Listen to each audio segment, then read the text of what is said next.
বিহারে লালু প্রসাদরা জোট ধর্ম পালন করে। পশ্চিমবঙ্গে শেখ শাহজাহান শঙ্কর আঢ্যর বাড়িতে কেন্দ্রীয় তদন্তকারী সংস্থা গেলে তারা আক্রান্ত হয়। তো স্বাভাবিকভাবেই জোটের ধর্ম বিহারে গেছে, আরজেডি আক্রমণ করেছে। এরা প্রত্যেকেই দুর্নীতির বিরুদ্ধে তদন্ত বন্ধ করতে চায়, কারণ এরা দুর্নীতির সঙ্গে সম্পৃক্ত হয়ে গেছে।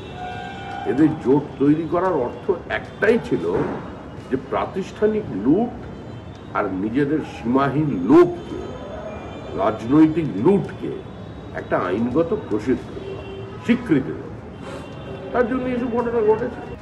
বাংলায় যে ঘটনা ঘটেছে বারবার, এবার বাংলার পর প্রতিবেশী রাজ্য বিহার, সেখানেও তদন্ত করতে গিয়ে হামলার মুখে পড়তে হলো সিবিআইকে। বিহারের নওয়াদায় নেটে প্রশ্নফাঁস কাণ্ডে তদন্তে গিয়ে এভাবেই হামলার মুখে পড়লেন কেন্দ্রীয় তদন্তকারী সংস্থার আধিকারিকরা। এই নিয়ে কি বলছেন সিপিএম সাংসদ এবং আইনজীবী বিকাশ রঞ্জন ভট্টাচার্য, শুনুন।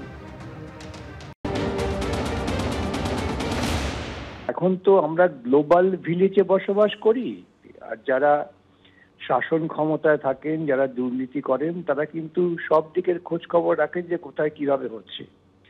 এখানে পশ্চিমবঙ্গে হাইকোর্টের নির্দেশে তদন্ত করতে গিয়েও ইডি বাহিনীর ওপরে তৃণমূলের নেতারা হামলা করেছেন এবং দেখেছেন তারা যে 56 দিন পর্যন্ত কেন্দ্রীয় সংস্থা ঘুমিয়েছিলেন, কোনো প্রকৃত ব্যবস্থা নেননি। এবং সেই জন্যই যারা অপরাধ করেন, অপরাধীরা জেনে যান যে কি কৌশলে আটকাতে হবে, সেটা এনডিএ সরকার থাকুক বা যেই সরকারই থাকুক।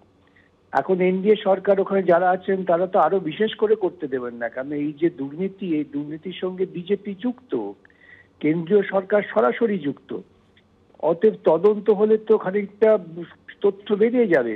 সেই জন্যই যখনই গেছেন তারা তদন্ত করতে, গ্রামের লোকজনকে জড়ো করে হামলা করা হয়েছে। এবং একই ভার্সান, এখানে যেমন পশ্চিমবঙ্গের পুলিশ বলেছিল আমাদের না জানিয়ে গিয়েছে, ওখানে দেখবেন বিহারের পুলিশও বলছে আমাদের না জানিয়ে গিয়েছে।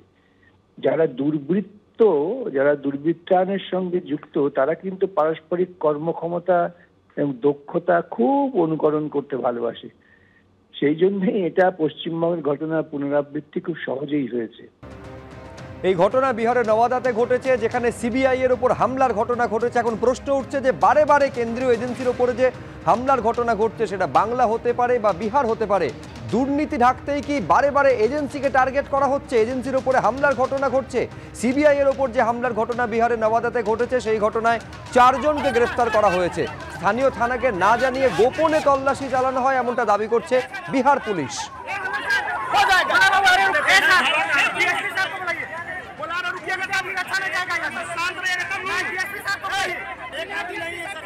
अरे भाई बिना डीएसपी सर को नहीं जाएगा। अरे बाबू सब नहीं जाएगा।